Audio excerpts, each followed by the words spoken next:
Pendant cette heure, comme vous le savez, nous partageons vos expériences de vie, qu'elles soient agréables ou plus difficiles. Votre vécu nous intéresse. On dit qu'en France, 6 à 8% de la population a des troubles 10. 10 pour dyslexie, dysorthophonie, dyspraxie ou encore dyscalculie.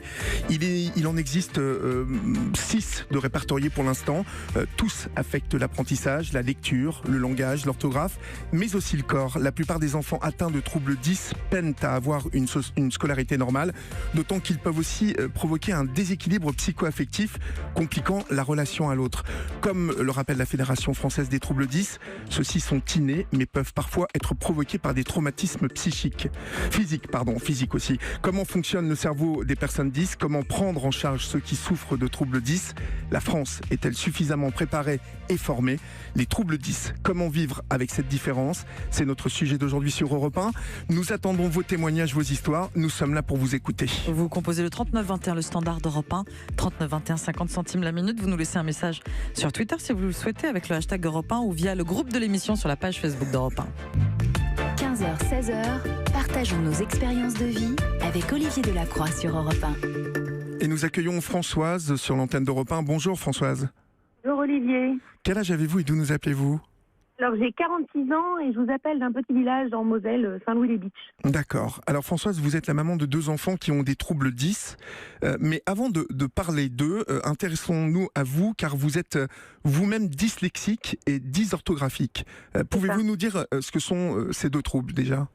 Alors la dyslexie, c'est un trouble à l'acquisition de la lecture. Oui. Donc vous pouvez lire par exemple un journal. Moi je ne pourrais pas lire un journal en papier parce que c'est écrit trop petit. Oui. Le texte est justifié, donc en fait l'écart type entre chaque lettre est différent suivant chaque ligne. Et pour moi c'est très perturbateur.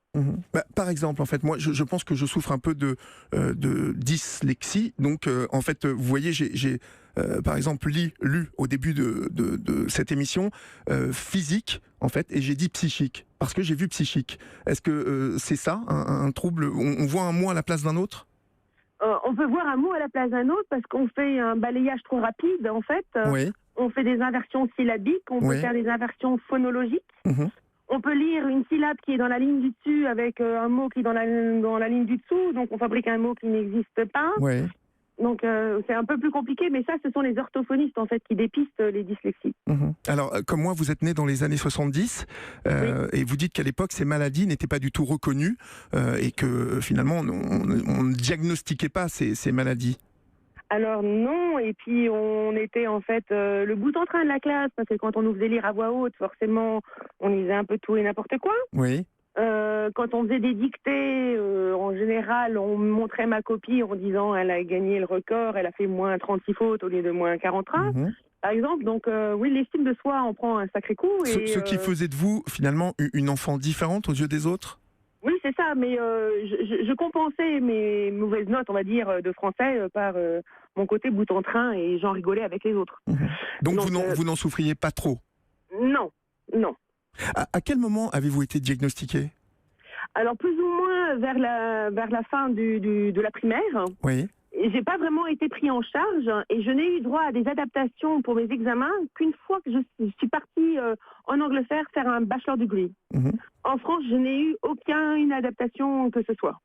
Et finalement, en fait, à quel moment précis vous avez été diagnostiqué tel quel ? Honnêtement, je pourrais pas vous le dire. J'en sais rien. C'était il y a trop longtemps et puis après on m'a dit que c'était une bonne excuse parce que ça me permettait de pas travailler, que j'étais paresseuse, que je lisais pas, forcément parce que j'aimais pas lire, donc je lisais pas. C'est souvent ce dont souffrent d'ailleurs les enfants qui souffrent de troubles 10, c'est qu'au début on les prend pour des enfants qui ne veulent pas travailler, qui sont feignants. Or, bien évidemment, quand on se rend compte après, on comprend pourquoi ils fatiguent plus vite que les autres. Comment appréhendez-vous aujourd'hui ces troubles ? Comment vous soignez ? Je me soigne pas.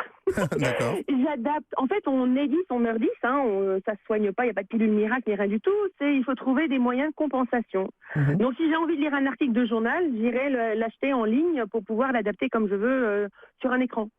On a cette chance maintenant de vivre à l'ère du numérique, et donc pour nous, c'est une vraie libération. Une amélioration importante. On le disait en début, vous êtes maman de 2 enfants qui ont des troubles 10. De quels troubles souffrent-ils ? Alors, mon aîné, alors ils ont plein de choses. Hein. Mon aîné est TSA, donc il a un trouble autistique en plus, donc il est autiste de haut niveau. Il est dyspraxique, dysgraphique et dysorthographique. Donc dyspraxique, la non-coordination motrice. Oui. Dysgraphique, forcément, ça touche la motricité fine. Donc il ne peut pas écrire à la main, mais vraiment pas du tout écrire à la main. Et dysorthographique, mon enfant lit plus de 800 à 1000 pages par semaine et pourtant il n'est pas capable d'écrire 3 fois le même mot dans un devoir. D'accord. Sans l'écrire avec 3 orthographes différentes. Et ma petite, alors c'est un 10 que vous n'avez pas énuméré, elle est 10 exécutive. C'est ce pourquoi je disais 6 sont répertoriés pour l'instant, mais je sais qu'il y a plein d'autres formes de 10 qui sont en ce moment recherchées, en fait étudiées par des chercheurs parce qu'ils ne sont pas encore définis de manière précise. 10 exécutifs, c'est quoi exactement ? Alors, c'est un peu associé aussi au TDAH. Michel Mazot, donc le docteur Michel Mazot était à Strasbourg là, pour la journée des 10, elle en a parlé. En fait, ils ont un problème de mémoire de travail, de comment on décompose le travail pour arriver à la solution. En fait, c'est vraiment très compliqué pour eux parce qu'ils sont super méga intelligents, mais il manque en fait la clé pour ouvrir la boîte. C'est-à-dire, s'ils ne trouvent pas la clé pour ouvrir la boîte, ils ne peuvent pas dire ce qu'il y a dedans. Impossibilité de... en tout cas, ils reçoivent l'information, mais ils ne peuvent pas s'organiser pour mettre tout ça en pratique, c'est ça ? C'est ça. Françoise, vous restez avec nous. On va reparler de vos 2 enfants juste après. Europe 1. Vous vivez avec des troubles dyslexie, dyspraxie, dysphasie. C'est le cas d'un de vos proches, de votre enfant. On vient de le voir. Venez nous raconter votre quotidien au 39 21 50 centimes la minute.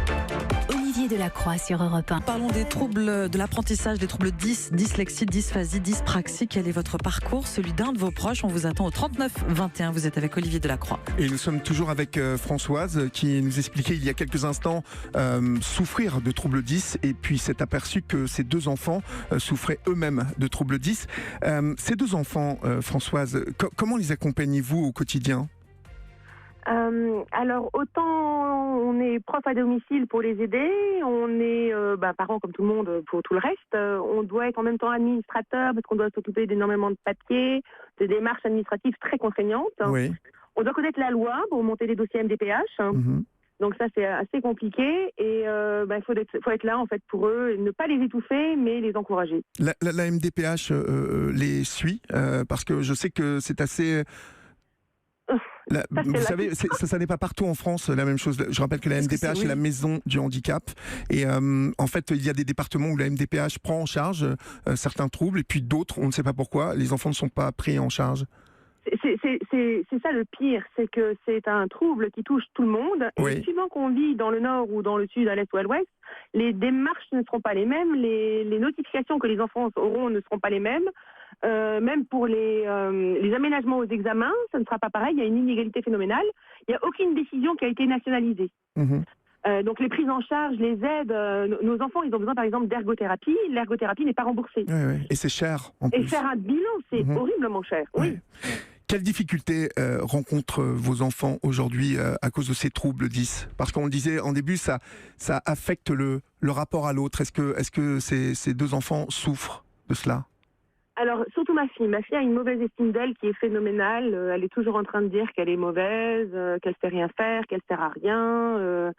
Ma puce, elle est la plus jeune, donc elle a 9 ans, est plus touchée par ce qui se passe que son grand frère qui en a 12. Je pense qu'il a, lui, il a été reconnu beaucoup plus tôt. La dyspraxie se voyant très tôt, il a eu cette chance d'être diagnostiqué très tôt. Donc on a eu aussi cette chance d'avoir un pédiatre qui nous envoie dans un CRTLA, donc un centre référent des troubles du langage et de l'apprentissage, où il a pu suivre une batterie de tests et on a pu mettre un nom très vite sur ces problèmes et trouver des solutions. Et bien évidemment, lorsqu'on diagnostique le plus vite possible, on peut bien évidemment adapter sa vie par rapport à ces troubles. Merci Françoise pour votre appel au 39 21. Nous allons accueillir maintenant Charlotte. Bonjour Charlotte, soyez la bienvenue. Bonjour, merci. D'où nous appelez-vous Charlotte ? De près de Saint-Étienne. Près de Saint-Étienne, et vous avez quel âge ? 28 ans. 28 ans. Alors, il y a 2 ans, vous avez été diagnostiqué dyslexique. Quels sont ces troubles qui vous habitent ? La dyslexie, c'est quoi exactement ? Alors, des difficultés dans la lecture. Donc moi, quand j'ai compris que j'étais dyslexique, j'étais en 2e année de formation d'éducatrice spécialisée et on avait des études de cas avec 14 pages à lire en fait. Oui. Et j'avais vraiment des difficultés à lire, à synthétiser, à structurer mes écrits. Et j'avais beau réviser mes cours, tout ça, les notes n'évoluaient pas, quoi. Donc, Parce que Françoise, en première partie de l'émission, expliquait qu'elle était elle aussi dyslexique, mais qu'elle remplaçait un mot par un autre. Vous vous êtes reconnue dans ce qu'elle racontait ?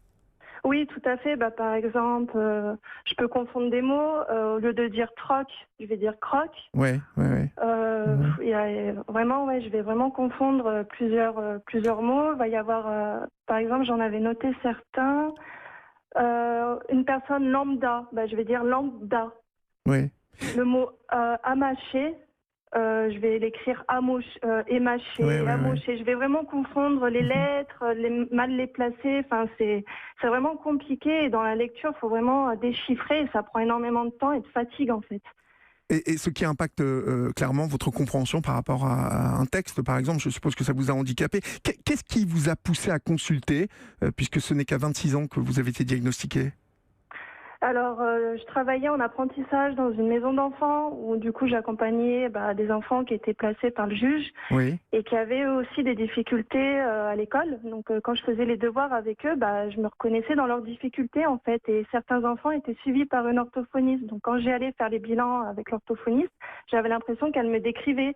Et j'ai eu cette chance de me dire, dis donc, ça se trouve, moi aussi je le suis en fait. Et j'y connaissais rien avant. Et je pense que c'est grâce à ça en fait que j'ai ouvert les yeux sur mes difficultés et après j'ai pris la décision du coup de faire un bilan. Charlotte, vous restez avec nous, justement on va parler de ce diagnostic et du soulagement que cela a pu vous apporter dans quelques instants. Et il y a Calvin qui témoigne sur Facebook, mon fils de 10 ans, dyslexique, dyspraxie, dysorthographique, le long combat avec l'école pour trouver un programme adapté pour éviter toute frustration et saturation de l'enfant.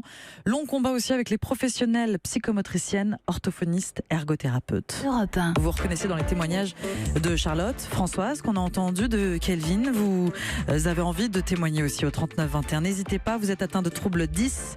Comment ça se passe au quotidien ? Olivier Delacroix sur Europe 1. Vous êtes avec Olivier Delacroix et vous composez le 3921 pour venir nous raconter votre expérience. Vous êtes atteint de troubles 10, dyslexie, dysphasie, dyspraxie.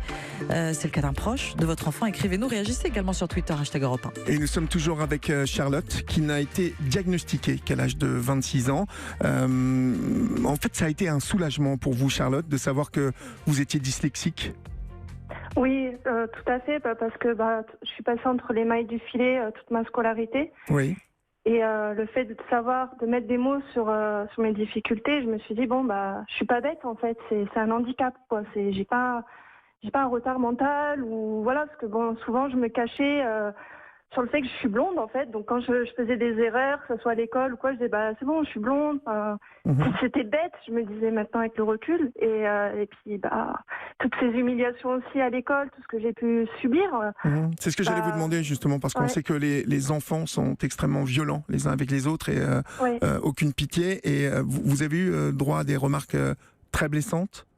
Oui, en anglais, j'étais incapable d'aligner une phrase en anglais, donc les camarades se moquent de l'accent, tout ça, et moi après je mettais des stratégies en place, des stratégies d'évitement, je faisais tout pour pas passer au tableau, ou pour pas qu'on m'interroge, j'allais aux toilettes, ou je faisais celle qui avait mal au ventre pour pas qu'on m'interroge, c'était constamment des stratégies à mettre en place pour éviter justement les remarques, quoi. Est-ce que ça a impacté votre relation à l'autre ? Parce que souvent, les enfants qui souffrent de troubles 10 aussi, finalement, à force qu'on se moque d'eux, ils manquent de patience. Et puis, il y a vraiment un souci pour se lier avec les autres. Et souvent, ces enfants sont seuls. Est-ce que c'était votre cas aussi ? Non, j'avais des copines, mais c'était plus, j'étais le cancre, quoi. On me mettait au fond de la classe, on m'ignorait. Mais j'avais ma petite bande de copines et voilà, après j'avais des problèmes d'attention où je pouvais très bien être timide et le lendemain ne plus rien écouter en cours, quoi. J'étais complètement démotivée. Mais voilà, non, j'étais pas vraiment seule. Non, pour ça là-dessus, j'ai eu de la chance, mais Non, ça allait. Vous en avez beaucoup voulu à votre famille, hein, de ne pas vous avoir fait consulter avant et que vous n'ayez pas été diagnostiqué plus tôt. Mais est-ce que ce père, cette mère était-il désemparé devant ce trouble qu'il ne connaissait pas finalement ? Ils étaient comme moi, ils n'étaient pas bien au courant de ce que c'était la dyslexie, puisqu'à l'époque, on en parlait très peu, quoi. Donc c'est vrai que sur le moment, moi, j'étais en colère parce que j'ai redoublé le CE1 et je me dis, ça se trouve, j'aurais pas dû redoubler, quoi. Mais j'en veux pas du tout maintenant à ma famille. Et puis actuellement, mon père se demande lui-même s'il n'est pas dyslexique, maintenant que j'en parle et qu'il prend connaissance des choses, quoi. Mais c'est vrai que sur le moment, oui, on a de la colère, on est à la fois aussi soulagé, puis on a encore plus de colère parce qu'on se rend compte qu'on n'a pas de prise en charge, parce qu'il n'y a pas de place chez les orthophonistes. Oui. Alors déjà que c'est difficile pour les enfants, mais alors quand on est adulte, on n'a pas de place, quoi. Les délais d'attente sont très longs, liste d'attente, ça n'en finit plus, quoi. Parce donc, que finalement, ces troubles 10 ne se soignent pas. Hein. On va le voir dans quelques instants avec Nathalie Gros, qui est présidente de la Fédération française des dystes. Mais en fait, on consulte tout un tas de spécialistes pour améliorer sa vie et que la vie soit plus facile avec ces troubles. En tout cas, merci Charlotte pour votre témoignage au 3921. Nous accueillons maintenant, donc, comme je le disais, Nathalie Gros, présidente de la Fédération française des dystes. Bonjour, soyez la bienvenue sur l'antenne d'Europe 1. Bonjour. Bonjour. Pouvez-vous tout d'abord nous expliquer ces différents troubles qui existent ? Parce qu'on évoquait le nombre de 6, mais est-ce vraiment la réalité ? Oui, à plusieurs. Et ce qui est charmant dans le trouble 10, DYS, qui veut dire dysfonctionnement, oui, c'est qu'ils peuvent se combiner entre eux. Donc vous avez la dyslexie, ça a été dit, c'est une altération de la lecture, savoir lire. La dysorthographie, c'est plutôt des difficultés au niveau de l'orthographe. La dysphasie, qui touche plutôt le langage oral, donc c'est des enfants qui apprennent la langue française comme s'ils apprenaient leur langue maternelle dans une langue étrangère, donc c'est assez compliqué de parler. La dysgraphie, une altération de l'écriture, donc là c'est des enfants qui écrivent très mal, donc ils ont beaucoup de peine à se relire parfois. La dyspraxie, qui est la coordination et des gestes, donc des enfants extrêmement maladroits, oui, mais aussi pour se repérer dans le spatial. La dyscalculie, qui est moins bien connue et qui est quand même très embêtante, puisque c'est les capacités dans le calcul et à appréhender les chiffres. Et vous mélangez tout ça en mettant également le TDAH. Donc le TDAH, c'est un trouble du déficit de l'attention avec ou sans hyperactivité. Voilà. Donc on a la difficulté, c'est à quel âge apparaissent ces troubles. Vous avez des troubles qui apparaissent avant l'école, avant les apprentissages. Donc la dysphasie, le langage oral, puisque le langage s'installe pas très bien. La dyspraxie, donc des gestes. Et puis il y a ceux qui arrivent au moment des apprentissages. Donc vous avez la lecture, l'orthographe, l'écriture et le calcul. Et c'est souvent là en fait que les premiers diagnostics sont posés. Oui. Alors, les premiers diagnostics, hélas en France, pour rebondir sur le témoignage de Charlotte, c'est qu'en France, c'est reconnu depuis 2001 seulement. Donc, elle avait 9 ans quand le plan Ringard-Weber a lancé une grande campagne pour justement créer les centres de référence. Donc, vous avez, en ce qui concerne la dysphasie, la dyspraxie, qui peuvent être repérés un peu avant l'âge de 6 ans, mais la majorité des troubles sont plus proches, entre 6 et 9 ans.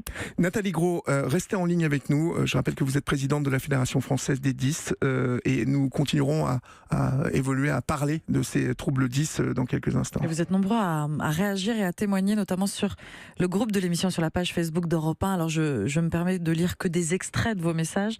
Karine, cela fait partie du parcours du combattant d'expliquer continuellement aux enseignants, à l'entourage, sans compter la perte de confiance qu'ont nos enfants. Europe 1. Dyslexie, dyspraxie, dyspraxie, ces troubles de l'apprentissage. Vous en êtes atteint, votre enfant. Comment êtes-vous aidé ? Vous nous racontez au 3921 et puis vous nous écrivez aussi Twitter #Europe 1. Europe, on parle des troubles de l'apprentissage. Comment avez-vous été aidé ? C'est le cas de votre enfant. Il est atteint de troubles de l'apprentissage, comment est-il pris en charge? Venez aussi nous raconter votre histoire au 39 21. Vous êtes avec Olivier Delacroix. Et nous sommes toujours en ligne avec Nathalie Gros, présidente de la Fédération française des 10. Nathalie Gros, moi je connais plein de parents qui ont vécu un véritable chemin du combattant pour arriver à faire diagnostiquer leur enfant. On a l'impression que c'est très difficile encore à déceler ces troubles. Pourquoi ? C'est très difficile parce qu'il y a un dénominateur commun, c'est la formation. Oui. La formation des médecins qui n'existe pas, ou très très peu, et la formation des enseignants. Est-ce que la France a clairement du retard par rapport à, je pense par rapport à ses voisins de l'Europe du Nord, par exemple, je pense à la Suède, la Norvège, le Danemark, où on entend parler de classes où on intègre directement ces enfants souffrant de troubles 10.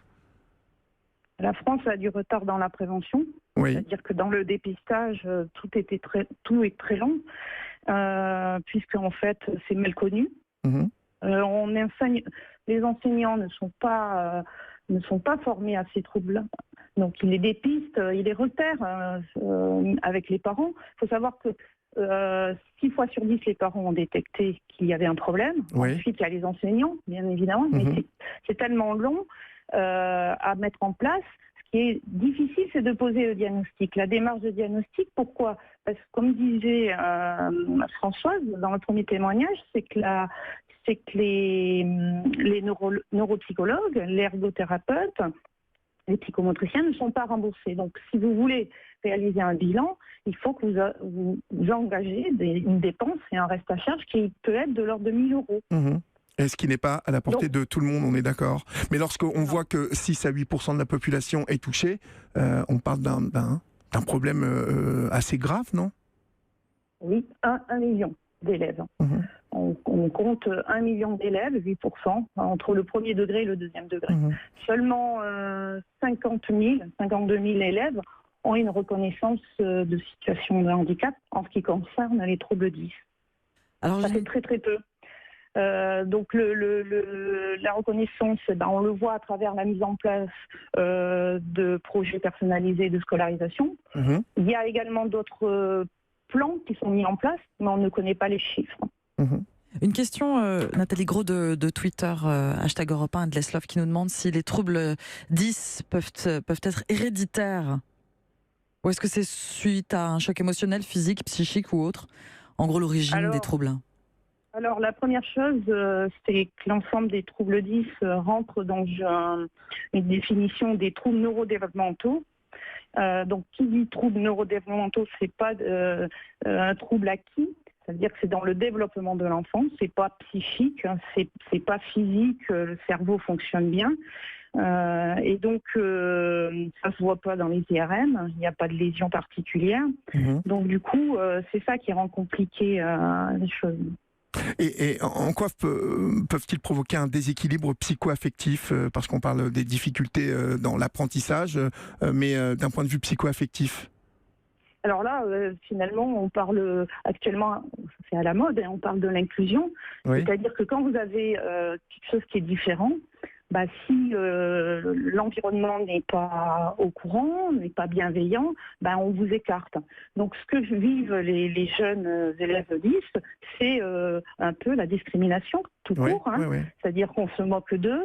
Si vous ne savez pas bien parler, on vous isole. Si vous êtes maladroit, vous ne jouez pas au foot, pour les garçons par exemple. Et quand vous écrivez mal, que vous lisez mal, on pense que vous êtes bête. Voilà. Donc ça, c'est très dur. L'estime de soi est vraiment touchée et c'est très dur pour tous ces jeunes. On parlait du trouble 10 exécutif tout à l'heure.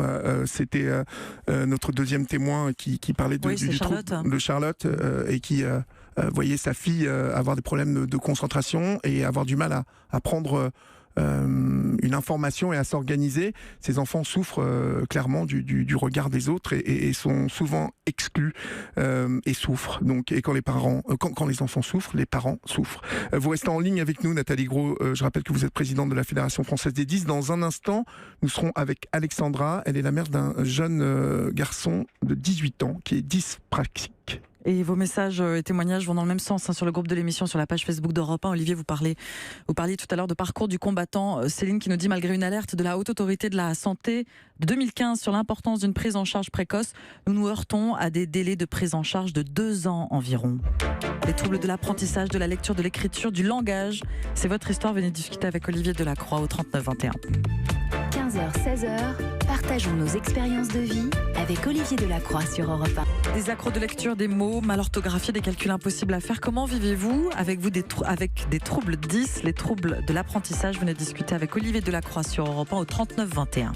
Et on parle aujourd'hui donc de ces troubles 10. Je pensais aux chiffres 6 à 8% des personnes touchées. Et imaginez tous ces enfants qui ont des parents qui n'ont pas les moyens de les faire diagnostiquer et qui n'en ont même pas eu l'idée. Donc ça donne des enfants qui sont souvent au fond de la classe, dont on s'occupe pas, dont on pense qu'ils ne font aucun effort. Et puis ces enfants-là, on les retrouve parfois dans les centres d'éducation fermés. On pense que ce sont des enfants à problème alors qu'on ne s'est pas occupé d'eux. Je tenais à le préciser parce que j'ai un ami qui travaille à la protection judiciaire de la jeunesse et on retrouve beaucoup de ces enfants qui souffrent de ces problèmes. Je voulais faire cette petite aparté qui me semblait importante. Bonjour Alexandra, soyez la bienvenue sur l'antenne d'Europe 1. Bonjour Olivier, je vous remercie. Votre fils Alexandra a été diagnostiqué dyspraxique très tôt, dès le CP. Les dyspraxiques sont des enfants pathologiquement maladroits. Que voyez-vous comme différence chez lui ? Alors, déjà tout petit, à l'école maternelle, il ne faisait pas les jeux de cubes, donc il passait déjà pour un ovni. Vous savez, les enfants, on sait très bien qu'ils mettent les cubes les uns au-dessus des autres. Ça, c'est pas du tout son truc. Le dessin était affreux, horrible. Il mettait pas dans les cases, il marchait pas de façon tout à fait fluide comme les autres enfants. Il jouait pas au ballon. Il avait tout un tas de trucs qui ne l'intéressaient pas par rapport aux autres garçons de sa tranche d'âge. Ça ne l'intéressait pas parce qu'il n'y arrivait pas, tout simplement. Bah oui, voilà, c'est ça. Donc les gens autour disaient, il est que cet enfant, il n'est pas comme les autres. Quoi. Voilà. Ça a causé chez lui, dès l'âge de 8 ans, une profonde dépression. Qu'est-ce qu'il vous disait ? Quand on a fait le diagnostic, quand on est sorti de chez le psychomotricien pour faire le diagnostic et qu'on lui a dit c'est pas de ta faute, pour lui, ça a été un énorme soulagement parce que les enfants culpabilisent énormément. En fait, les instituteurs leur montrent leur travail en disant mais c'est pas possible ce que tu fais. Effectivement, c'est pas possible, mais parce qu'ils sont pas en capacité de le faire et non pas parce qu'ils n'ont pas envie de bien faire. Donc la distorsion entre le faire bien et pouvoir le faire, ça leur cause des souffrances internes énormes. Alors donc, justement, Alexandra, j'aimerais m'arrêter là-dessus parce que c'est très important aussi cette facette-là de ce qu'affrontent les enfants 10. Vous avez dû croiser des instituteurs qui n'y comprenaient rien, en tout cas qui ne voulaient pas comprendre et qui pensaient que votre fils était, en tout cas, faisait exprès. Anormal. Voilà, anormal. Oui, oui, voilà. Et est-ce que ces instituteurs refusaient même de s'en occuper ? Refuser, je ne sais pas, mais en fait, il l'accueillait pas de la même façon que les autres. Donc, oui, je peux pas dire qu'il le laissait en échec, mais il le stimulait de mauvaise façon, j'ai envie de dire, parce qu'ils allaient chercher des choses chez lui par la crainte ou par la contrainte. Donc, du coup, c'était une mise en échec injuste, donc volontaire. Donc c'est là que c'est la complexité de la chose. Il y a un instituteur qui le laissait sous son bureau en classe et qui tapait sur le bureau et ça faisait des crises d'angoisse énormes. Donc ça, c'est compliqué à vivre. Alors, il a été pris en charge, ce petit bonhomme. Racontez-moi quelle sorte de prise en charge a-t-il eu et comment cela a-t-il évolué jusqu'à aujourd'hui ? Alors, en CP, il avait à peu près 4 éducations par semaine fixes, plus, alors il avait du psychomotricien, psychologue, ergothérapeute, orthoptiste, orthophoniste, tout ça sur le temps scolaire, on le sortait de la classe pour aller en faire. Après, on a laissé quand ça a été le trop du trop en CE2, on a dû aller chez le pédopsychiatre une fois par mois et chez le psychologue chaque semaine. En plus, voilà. Plus des antidépresseurs. Voilà, oui, d'accord. Comment ça s'organise la vie pour cet enfant vous avez entendu dire que vous le sortiez de l'école, donc ça doit être très compliqué l'emploi du temps pour un enfant comme ça. Et Comment vous financiez ça aussi ? C'est là toute la problématique. Ce sont en plus des enfants très fatigables.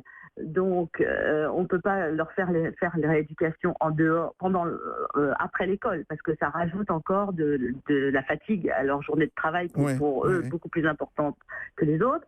Donc, les mamans doivent aller chercher l'enfant à l'école, l'emmener à droite, à gauche, etc., rester dans les salles d'attente. Voilà. Donc, les mamans, en général, ne travaillent pas, ou moins. Alors, il y a une petite allocation par la MDPH et la CAF, des allocations familiales. Voilà. Mais il y a plein de rééducations qui ne sont pas prises en charge. Et pour faire le dossier, pour réclamer un remboursement de ces prises en charge qui ne sont pas remboursées, c'est un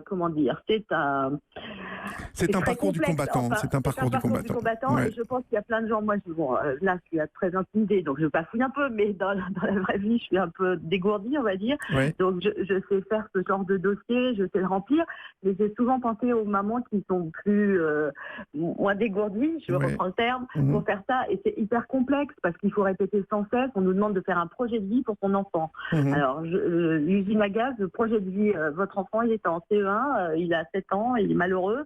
Et faire un projet de vie qui soit le plus heureux possible et qu'il aille le plus longtemps possible en classe. Parce qu'à côté, ce sont des enfants intelligents. Donc, les casser à 7 ans, c'est compliqué. Et j'entends, Alexandra, que vous vous êtes totalement investie parce qu'un petit bonhomme de 8 ans malheureux, c'est pas possible. Je sens que vous vous êtes investie complètement dans l'accompagnement de votre enfant. Je le précise parce que vous avez évoqué toutes ces mamans qui décident d'arrêter de travailler ou alors qui passent à temps partiel et qui accompagnent leur enfant. Aujourd'hui, votre fils est en terminale ES, preuve que ces enfants ont besoin d'être accompagnés, et si ce n'est par les spécialistes, en tout cas l'entourage compte beaucoup dans ce parcours du combattant qui est d'accompagner un enfant qui souffre de troubles 10. Europe 1. Vous êtes atteint de troubles 10, dyslexie, dysphasie, dyspraxie. C'est le cas de votre enfant. Quelle est votre histoire? Pour échanger avec Olivier Delacroix, vous composez le 39 21. Et dans quelques instants, nous allons accueillir Delphine. Son fils est dyspraxique, dyscalculique et dysorthographique. Olivier Delacroix sur Europe 1. Nous parlons de troubles de l'apprentissage cet après-midi sur Europe 1 avec Olivier Delacroix. Comment vivre avec cette différence? Et nous accueillons Delphine sur l'antenne d'Europe 1 au 39 21. Bonjour Delphine. Bonjour Olivier. Quel âge avez-vous et d'où nous appelez-vous? Alors j'ai 43 ans et je vous appelle de Tours. De Tours. Vous êtes la maman d'un garçon de 13 ans qui est dyspraxique, dyscalculique et dysorthographique. On parle beaucoup de l'école, mais peu du quotidien. Vous dites que faire ses lacets, régler l'eau de la douche, ce sont des choses très difficiles pour lui. Comment gérez-vous cela avec lui? Je l'accompagne, je lui explique, je le culpabilise pas. Oui. J'essaye. Voilà. On prend sur nous pour répéter des gestes simples. Pas lui faire comprendre que les autres peuvent le faire et pas lui, quoi. Et justement, en fait, ce petit garçon souffre du regard des autres. Est-ce que c'est quelque chose qu'il affronte au quotidien? Oui, il l'affronte. On parle de harcèlement scolaire. Je pense que là, on y arrive quand on a des enfants différents. Oui.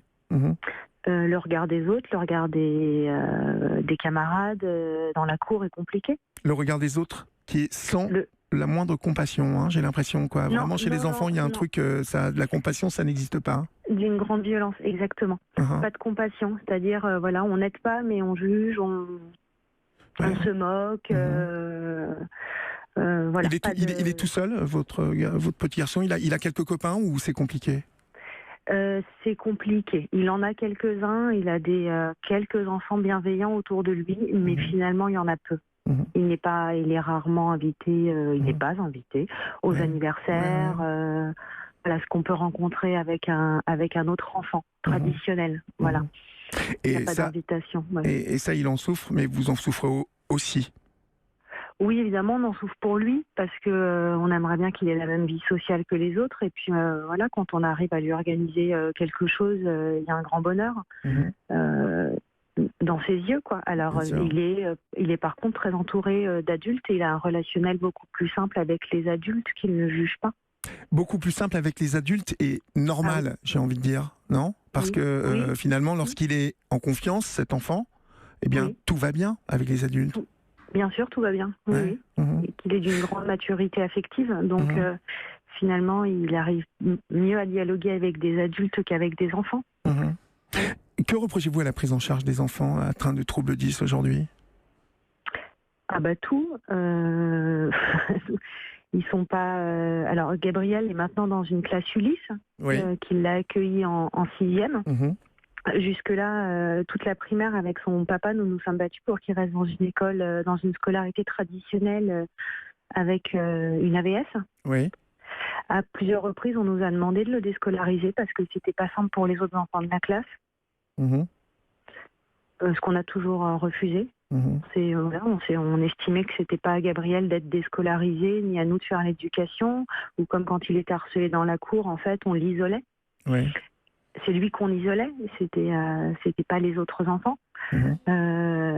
Donc maintenant qu'il est dans une classe Ulysse, la prise en charge est meilleure. À la fois, avant d'en arriver là, il y a une grande culpabilité qui se met sur les parents.